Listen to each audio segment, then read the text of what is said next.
Hiruy Hadgu is an Eritrean American immigrant activist and community organizer with a long record of bold advocacy and service in Howard County, Maryland. For nearly a decade, he's helped lead efforts for equity and justice by pushing to hold real estate developers accountable, demanding they pay their fair share, and calling for an end to corporate welfare and zoning and land use decisions. He's been deeply involved in immigrant rights and Palestine solidarity work, including helping establish Howard County for a Free Palestine. Um, Hiruy currently leads a ballot initiative to amend the Howard County Charter to implement an ethical investment policy that divests from exploitation and war and invests in the life-sustaining business practices. His community work is grounded in a strong academic training. He has a master's in nuclear engineering and radiological science and an MBA. Welcome to the show, Hiruy. Thanks, Andy. Thanks for having me. Yeah.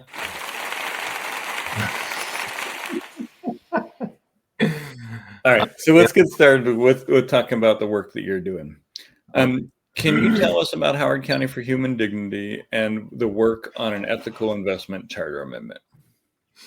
Okay, yeah. So thanks again, Andy, for having me, and just want to use this opportunity to say, congratulations on, launching your campaign, and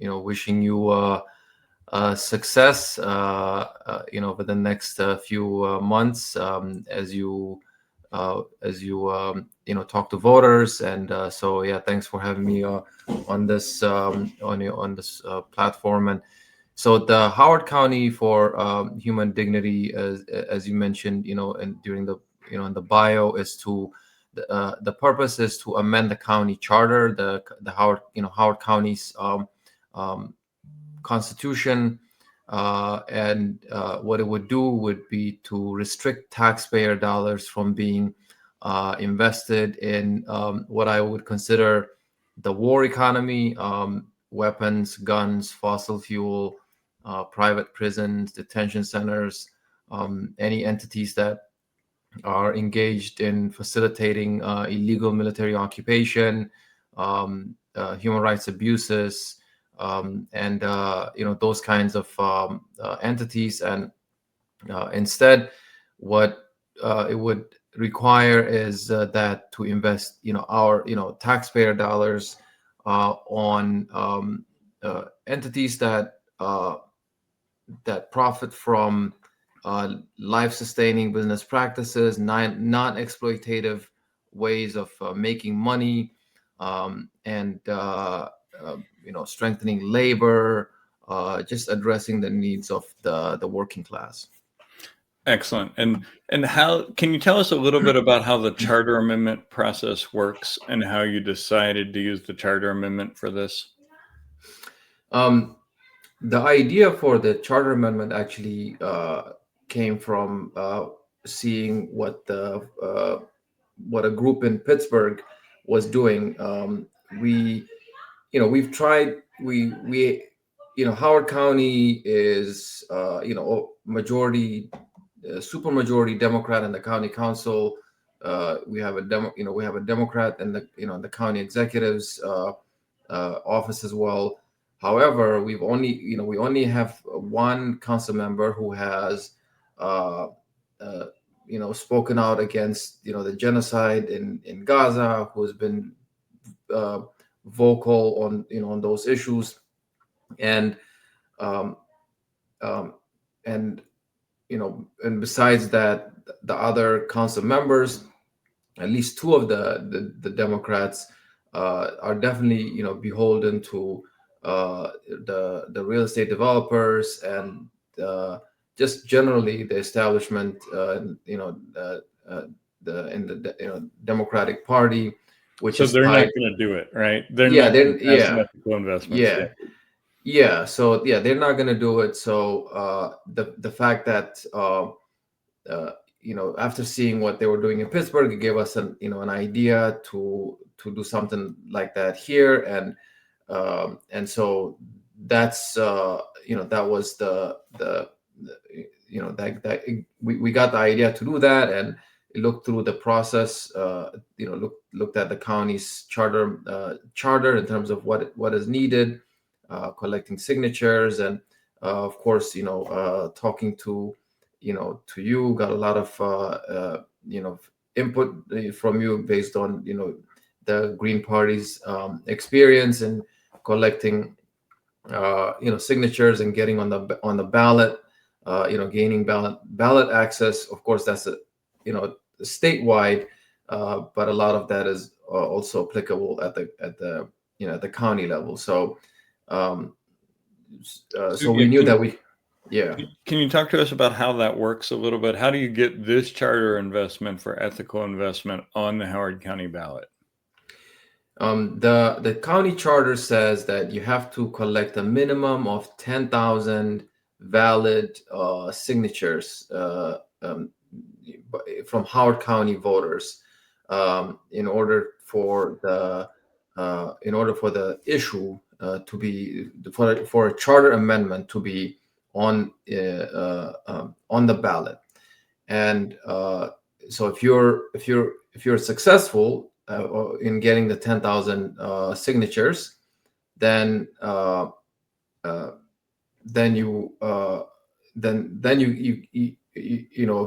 if potentially if there's legal challenges like there's been in other ballot questions, you would need to overcome those legal challenges, and after you overcome those legal challenges, then it gets on the ballot, and then the voter gets a say. And so on election day, so next year in November, we would vote on it, and if it passes, then it would amend the county charter, and that amendment would be effective, I believe, 30 days from the day from the day that it passes, and and depending on the amendment, there would need to be certain actions certain laws that would need to be passed by the county council to implement the requirements of the charter.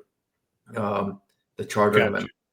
So if you get 10,000 signatures, 10,000 valid signatures from Howard County residents, and it passes legal challenge, it goes on the November 2026 ballot next year. And then Howard County voters would have an opportunity to vote on a question that asks if their money should be invested ethically or stop investing their money unethically and start investing it ethically. And then if it passes, that becomes the new constitution of Howard County. Yeah, it's very simple, really. No, it's and the key word there is valid signatures.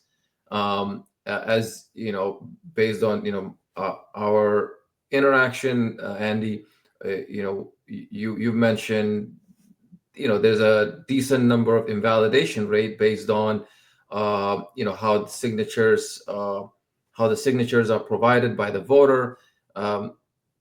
The state's manual also provides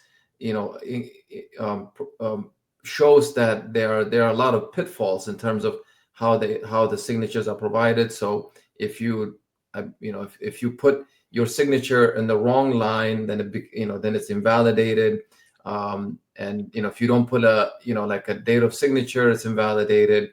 So it seems like there's a lot of barriers to getting. There's a lot of barriers. Signatures.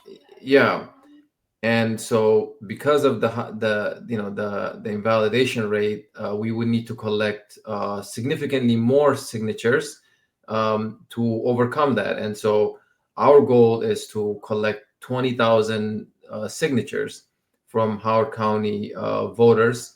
That represents roughly about 10% of the county registered voters, yeah. So you said 10% of the county voters have to sign this petition. Well, so our goal would represent 10%. So but that's a it's pretty really big goal. 5%. Yeah, yeah, That's a yeah, lot. How are you yeah. feeling about it? How is it going so far?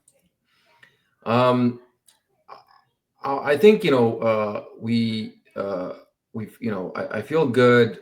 We've had a lot of enthusiastic volunteers who have come on board to go out and collect signatures.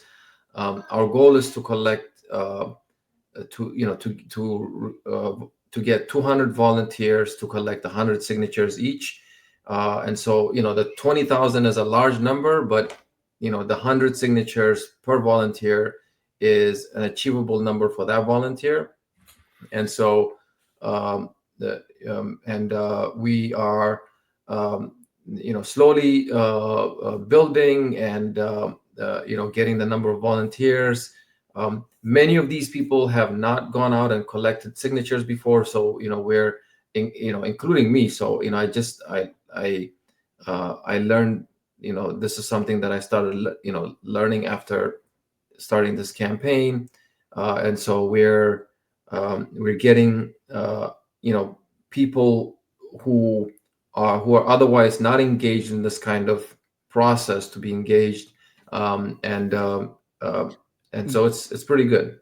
And I think that's a really good segue to my next question. Like, this is really good on the logistics of it. I think people need to understand the logistical challenge in trying to get 10% of a county's population to sign on to something like this, even if it feels reasonable at first glance. That's a lot of people to talk to. And it's especially jarring to understand that it is 10% of the eligible voters. That is 1 in 10 people you see. You got to get to sign this thing. So that's pretty big.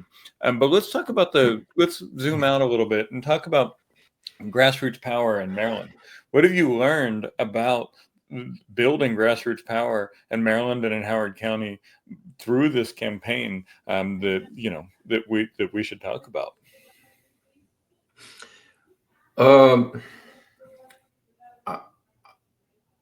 So I've been involved in county issues for nearly nearly 10 years, and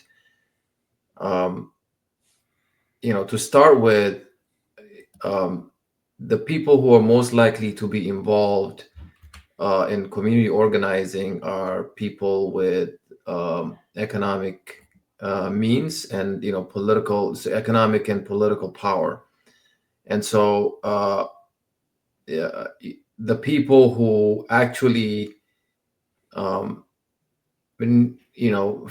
for these people, the system already works, and they just want things to change around the margins. And so I'll give you an example, and like I'll illustrate this by way of an example. So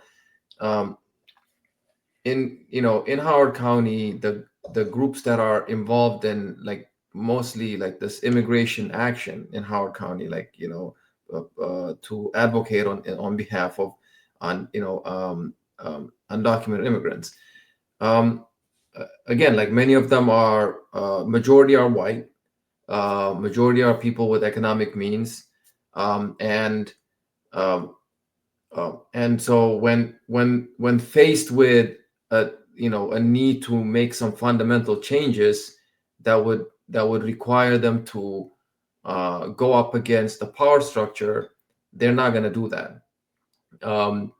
And so they, first, because I think, again, the system works for them. Second, they don't want to alienate the relationships that they've built with the politicians, and so they want to they want to address these issues under without alienating them. And so as a result of that, very little changes.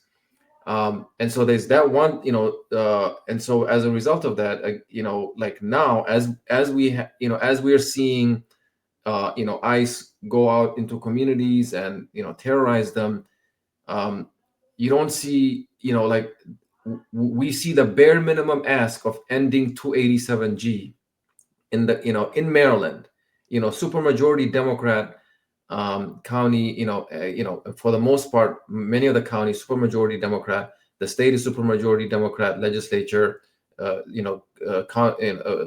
Governor who's a Democrat, and so as we're seeing the bare minimum, but we should be seeing more, like requiring that these ICE agents should not be wearing face masks while they're out there, providing resources to undocumented immigrants, like making sure that when they're faced with these confrontations that they have support, just like when federal workers were facing challenges, like pouring resources to help people in need. So I'm saying all of that because, again, like the people who are doing this, who are pushing on this, are not doing that because, again, like that's one barrier. And then the other barrier is, at least in Howard County, you have the nonprofits who are largely, again, like tied with the power structure, and so a lot of the organizing is done by people who get paid to organize.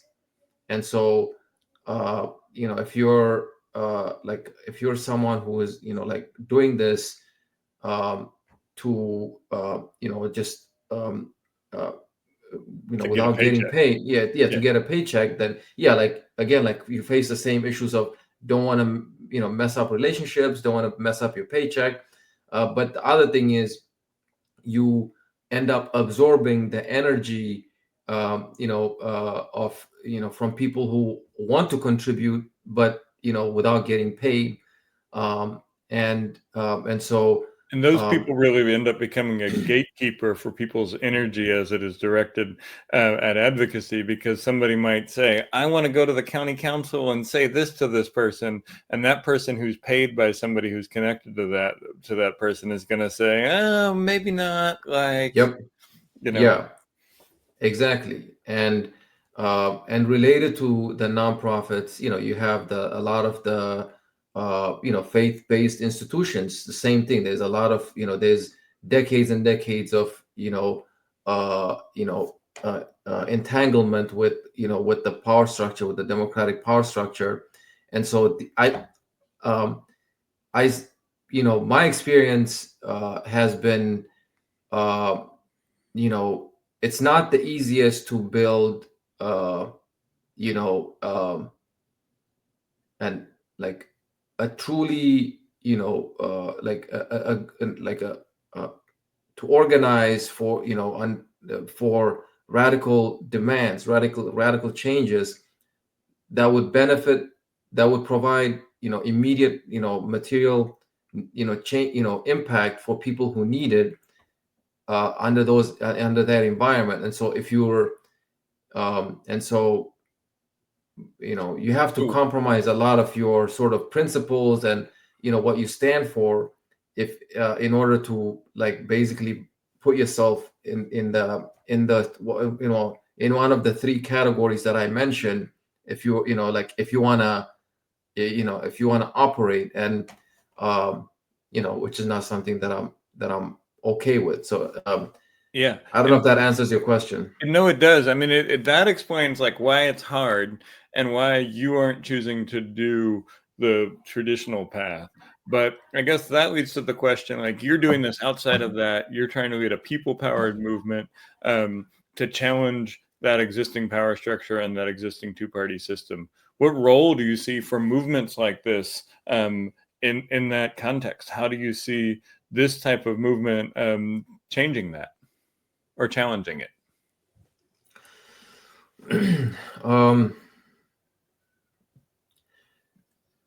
So until the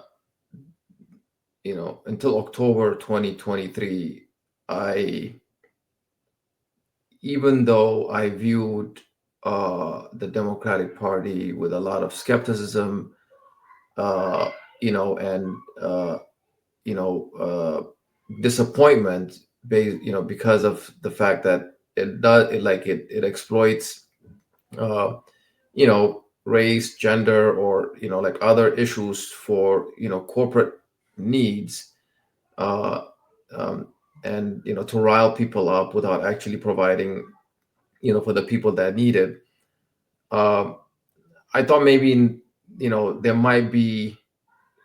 were some redeemable features that in the long run, you know, could be, you know, there could be some, you know, that could be salvaged, you know, to put, you know, just to, if that makes sense. So, but, you know, I think after, you know, after October 2023, you know, I don't, you know, I've lost that, you know, I've lost that hope. I don't think, you know, I'm in the camp where I feel like electoral politics will not, you know, will not get us out of, you know, these serious problems that we are facing, and it's largely because of the you know, the challenges in terms of like how the power structure, you know, maintains control based on the three groups of, you know, that I mentioned earlier.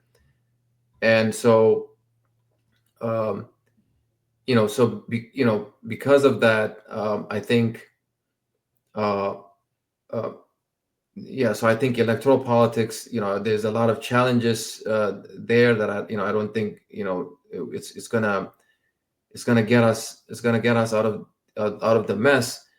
But I, you know, I think, and so because of that, I think, um, I see these movements that we're working on, um, or like, you know, this organizing action that we're working on, um, you know, uh, we can't completely disengage from, uh, you know, from the electoral process, um, and at the same, you know, so we have to, you know, do something, you know, because I do think if you disengage, then then you end up just, you know, seeding the way for, um, uh, you know, whatever like whatever minimum impact that you have, you know, that's not going to be there. So I think it's still worth it to be engaged in the electoral process and getting like new people involved in it. But um, the type of issues that we're talking about could help people be more, you know, um, could help people be more aware of, you know, okay, so there's, you know, we have, you know, capitalism is a you know, problem, you know, so like what are the alternatives, you know, socialism, what's socialism, like, you know, talking about alternatives, talking about, you know, having, you know, not being okay with exploitative, an exploitative economy, and, you know, have continuing to have these conversations, um, where, um, you know, it's not necessarily about the electoral process, but it's, you know, helping bring awareness to, um, um, just our living conditions. Yeah. If And that it's makes like sense. if the Democrats, Republicans, and whoever else is on the ballot isn't going to put divestment from unethical businesses on the ballot, you're going to, right? And you're going to make it so that an issue that people have to evaluate, that they care about, that they can vote on. And I think it's a way in a county where you're not going to get at some of these things, where your politicians are going to be safe, where your politicians are going to be more, you know, in line with the developers and the big businesses, to put something like this in front of the people that the politicians don't get to control. That's the thing I like most about it, is you're not asking for permission in order for some council person to put this before voters. You're asking voters to put it on the ballot so that they can vote on it if they care about it, and not surrender to that apathy that comes from the politicians who want them to not care. Yeah, and, you know, almost most voters that we talk to are, they're excited about this, and many of them, yeah, like they just, you know we we explain it to them, and they're enthusiastic when they sign it. So and many also, they're, you can see it on their face, they just, they don't know what else to do, and they're like, yeah, like anything I can do to stop this madness. you Right. know and uh, the the two parties uh, are not doing it. They're not helping. I They're like the madness. it's a death cult. Yeah. Like I call it, that they're a death cult, party. And I certainly hope that, we've talked about like a multi-party system. Like I certainly hope that there's that. I think, you know I'm hoping that, the Green Party, that that you're like, you get, access to the, you get, you qualify for the, um, For the the debates and things like that. yeah. But I think having people do work like this, progressive or radical causes using this part of the Maryland Constitution in order to put issues that the politicians won't talk about on the ballot, is an important part that goes along with building a multi-party democracy. I mean, for me, it's always about like building a grassroots democracy and a multi-party democracy, because we can't put all of our eggs in one basket, right? Just like we shouldn't put all of our eggs in the Democratic Party basket, I don't think we should put all of our eggs in the Green Party basket. I think we should have people using the levers that are available to them, whether that is a petition to put an issue on the ballot, a third party in order to put a different kind of candidate on the ballot, or even a petition to put an independent candidate on the ballot if there isn't Hmm. somebody from one of the parties willing to run. Like, Hmm. I think one of the things that I appreciate about your work is that you refuse to allow the Democrats and Republicans to frame what is possible for you.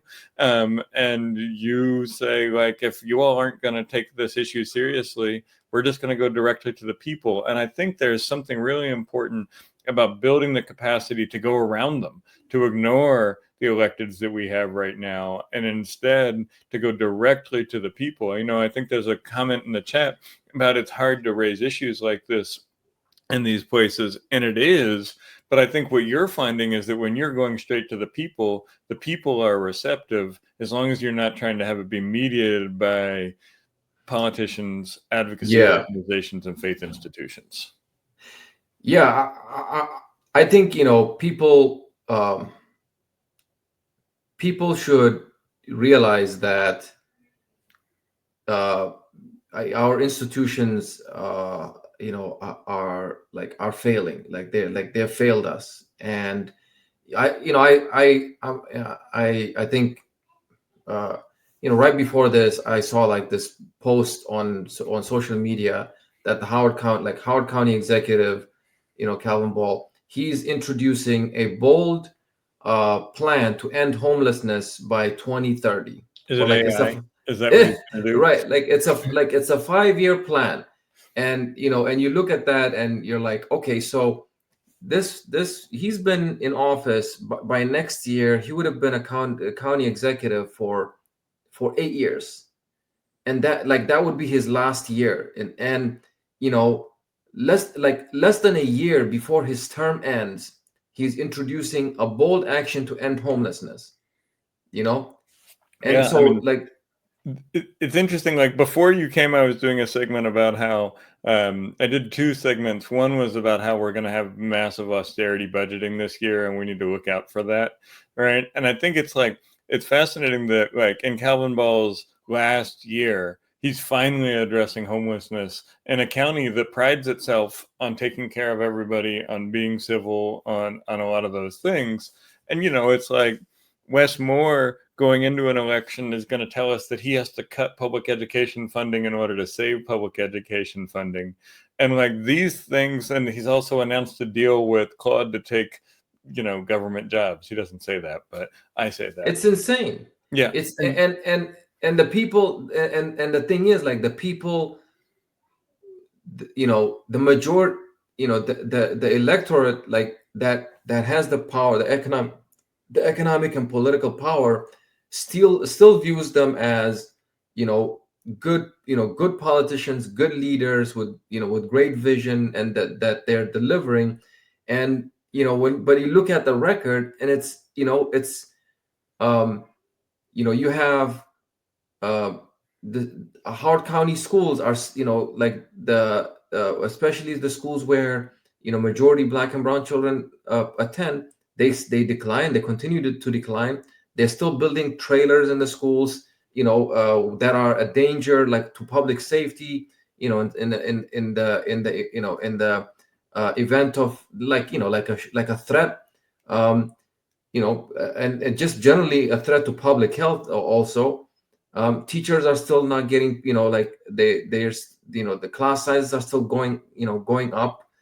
They're still fighting about funding, like Oakland Mills High School, as one school that's still facing, like continues to face significant maintenance issues. And you have all these things. And we and what you see is just like these pictures, like of, like these tours all over the county about how great things are. It's like major gaslighting. But the Yes. people that benefit from, the people with economic and political power, they're okay with that, because again, like their material condition is not impacted, and they're the ones who are controlling what happens. And so, And they as a can say barrier. it's pretty good except for Trump. We were doing good except Yeah, for Trump, exactly, right? exactly, And exactly. it's like you were doing fine, but a lot of people in Howard County were suffering. A lot of Yeah, people in Howard County are trying to figure out where the next paycheck is going to come from. A lot of people are trying to figure out how to pay rent. A lot of people are worried about the buildings their children are going to schools in. A lot of people are worried about what their job is going to be like when AI takes their job and the county has right. nothing to offer them.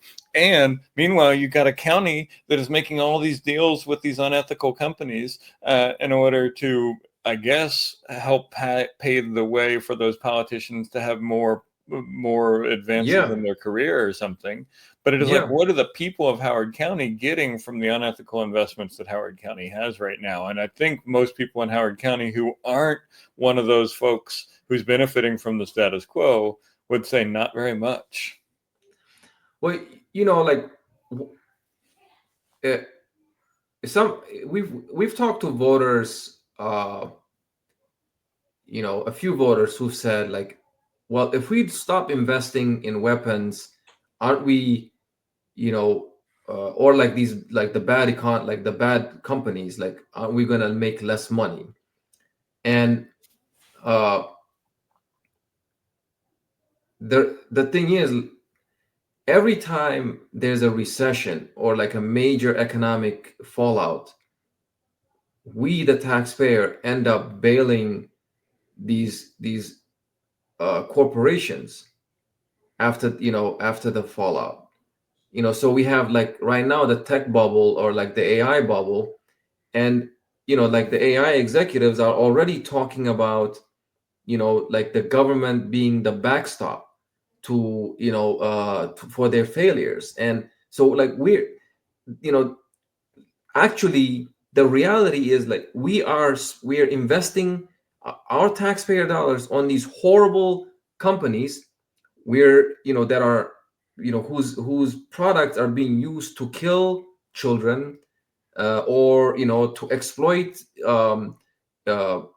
groups in the developing world, in the global south. Or to and surveil us. and to surveil us, or to, make housing unaffordable for teachers, or to discriminate by, healthcare access by, from the protected class. Like, all these things are happening, and we're financing them. And then, if once they fail, they're still, then they're still going to rely on our money to get them out of the mess. And um, and our leaders are allowing that to happen. Yeah, yeah, um, and it's interesting. One of the things that I have heard when I'm talking to folks about this work that you're doing even folks from Howard County. It's like, what are these so-called unethical businesses that are in Howard County? And it is like, go take a drive around Columbia Gateway and you will see all the unethical businesses that are profiting off of their relationship with Howard County. I mean, it is a Yeah, murderer's row of what you yeah, just described, and a whole bunch of county money went into building that park so that you could have your surveillors, your loan deniers, your healthcare companies, your weapons companies, your intelligence apparatus. They're sitting right there in the business park, right next to the universities whose endowments don't pay, or, who hoard their endowments and don't pay taxes on their profitable stuff. Like, if you want to know the type of businesses that Howard County shouldn't be investing in, go take a drive around Columbia Gateway. And one of the fascinating things about it is, I don't know what it's like now. Maybe all those companies have forced everybody to go back to work. But the last time I was down there was nobody there because all those companies had let folks start working from home. So you've got this big investment sitting right there on prime real estate, and all these buildings that are basically empty, and they're not going to ever get used for anything productive for the people of your county. They're going to sit there on the profit sheets of those yeah. businesses until they can get rid of them. Yeah, I don't know. It's just, to me, Howard County is a place where this is really important to do this, because so much of the businesses that are there fall into this profile. Yeah, and to your point, one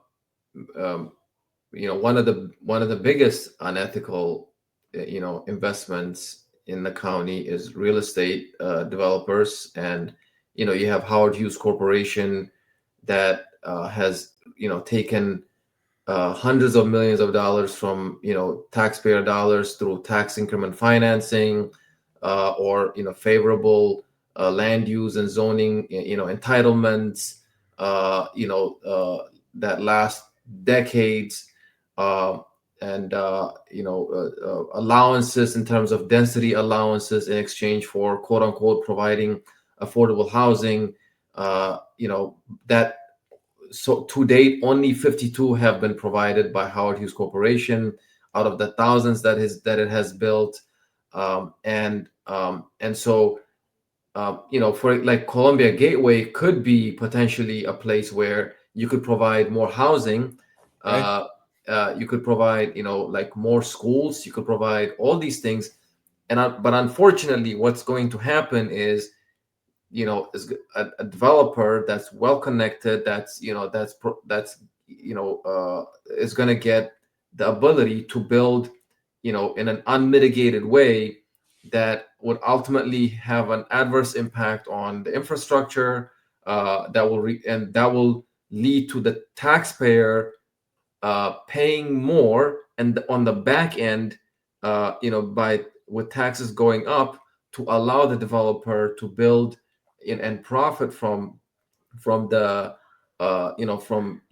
projects, and that's what's been happening. And so yeah, like you And have then the tech companies and the real estate developers that that profit.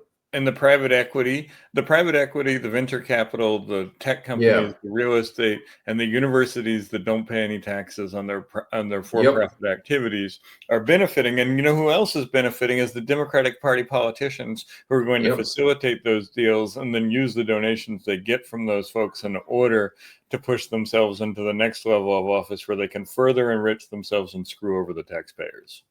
Former county executive Ken Allman, he served for 8 years. After he left the county's this role, he ran for lieutenant governor. That didn't work out, and then he ended up working with University of Maryland to facilitate real estate deals that would benefit the developers there, while also working with Howard Hughes Corporation.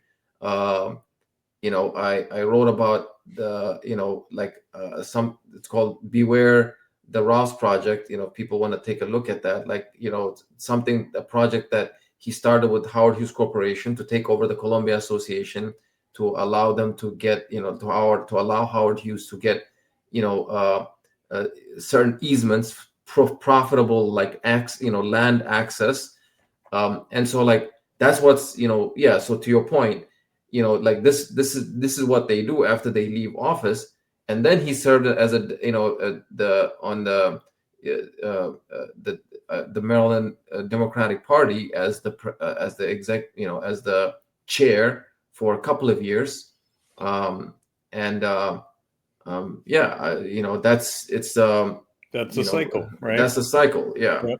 Um, And it's like, and I appreciate you all's work to end that, and I appreciate the opportunity that we've got to have to work with you over this course of time. I've been down there a couple of times for some of the trainings that you've done, and you and I have talked a lot about this, and I'm really excited not just to see this project grow, get on the ballot, and stop unethical investment in Howard County, and more importantly, create ethical investment in Howard County, but also for you to be able to spread this idea of using the ballot initiative as a means of doing progressive and radical policy that Democrat politicians would never do, because it goes against their profit motive and it cuts against the people who are paying their bills. What advice would you give to somebody else in a community outside of Howard County that wants to use the ballot petition in order to organize for change? I think of course, definitely talk to you. You're definitely you're helpful in the initial discussions, and throughout the process as well. So I definitely I appreciate that, Andy. I honestly I think to if people not to allow the process to intimidate them is what I would say, and and if it's something that I I think okay, so definitely don't be intimidated by it. Just start the process, uh, and talk to other to other people who have done it before, um, and of course stay away from the political establishment, because the answer is always going to be no. uh, and then the other thing is, even if the outcome is, let's say, impossible, meaning like if for let's say if let's say the goal is like to get this thing done in 2 years, if that's not possible, it's still worth doing, because you end up building something that you can that you can use for other purposes, um, and so just as long as you start off with with acknowledging that this might not be possible, but we have we can do this, like we can achieve these other things along the way, uh you know so don't the the goal of getting it passed should not be the end all be all. Like there are other good things that would that could potentially come out of it, and so I think um, I would Yeah. I would provide that advice. That's great advice. And one of the things that I love most about the work that you all are doing there is a couple of you who have been organizing around Palestine and around other issues decided that you wanted to be able to figure out a mechanism to have this conversation with a larger number of voters. There was no ready-made politician who was going to run and champion these things. I mean, I'm trying to, but like there was nobody who was in Howard County who was going to do that in the way that you felt aligned with your morals and your values and your ethics. And so what I love is that you went and found a mechanism in order to have the organizing conversations you want to have with Howard County residents. And I sometimes think that people think Howard County is one of the hardest places to do this. And I think it is if you're focused on the people who have upper middle class jobs and the people who love the politicians they have right now. If you're using that pool of voters and the pool of folks as the ones that you want to have this conversation with, I think you're going to be in trouble. But what I love that you all are doing is that you figured out a mechanism for doing this that allowed you to have the organizing conversations with your neighbors that you need to have, to call out the flaws of the system, to offer an alternative, and to help people see a way that they can see themselves involved in a popular movement. So that's work that you all are doing there that I love, and I think more people should take it up. And yes, people can feel free to reach out to me to talk to me about how to do ballot petitions. I'm happy to walk through it and talk through the details with you. And I think really for you all, I provided some technical assistance that was helpful. But I think what excited me about the work that you were doing was you had a core group of people who believed they wanted to have this conversation with their neighbors and be able to organize around this issue. And you found a mechanism to do it, and you're doing it. And I think that I can't wait to be there when it gets on the ballot to celebrate with you. I can't wait to be there when it wins to celebrate with you, and to be able to say, yes, this is what people can do, even in a place like Howard County that is as connected as possible to these unethical businesses. The people who have the money and power in Howard County are deeply intertwined with the unethical businesses. And that's why I love so much that you all are going right at the gut of that, and talking to the folks who feel left behind, feel left out, and don't feel included in the way that Howard County does business in the past. No more of the same. You all are changing the game, and I really appreciate that. So how can people get involved with Howard County for Human Dignity? What can somebody who is in Howard County do to help? How can they engage? How can they plug in and find you?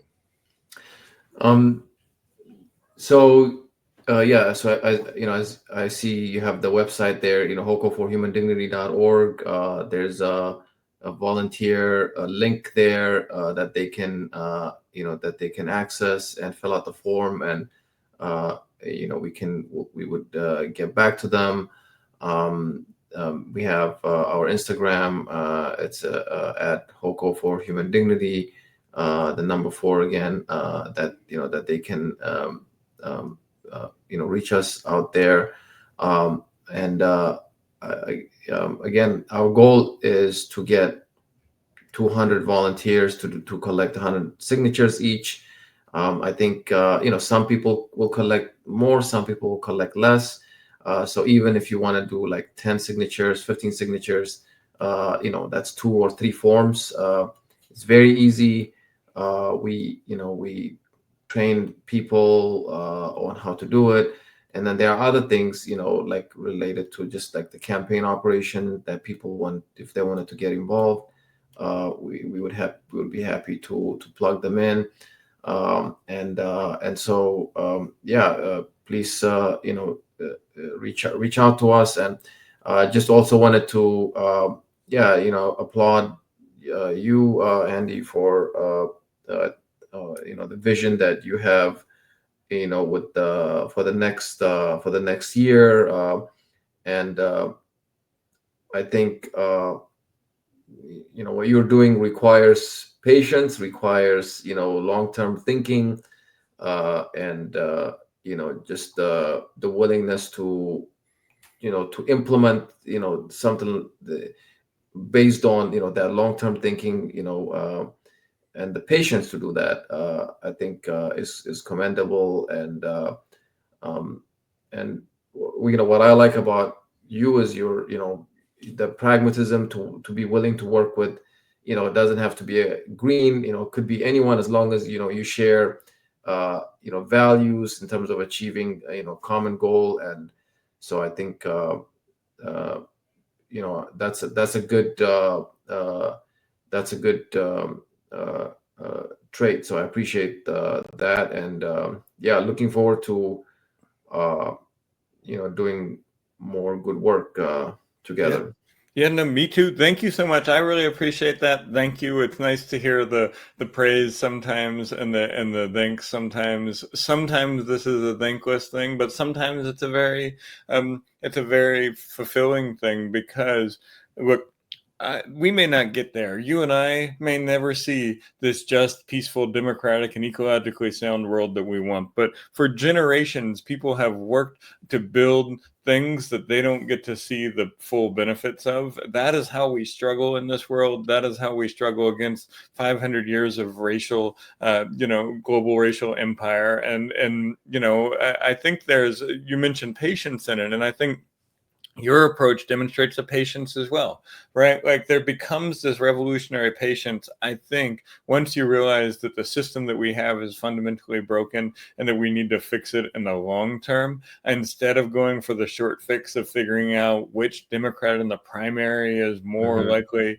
to be the person who's going to fulfill our objectives. I think the ability to say, I'm going to go to one of the hardest counties in the country to build grassroots powers against unethical business practices and start putting the people on the ground, talking to their neighbors, collecting those petition signatures, shows that it's possible. Shows that it's possible even in Howard County, which is so entrenched in those businesses because of its connection to DC and because of its connection to military contractors and things like that. I think the work you're doing is inspiring. I'm excited to keep working with you on it.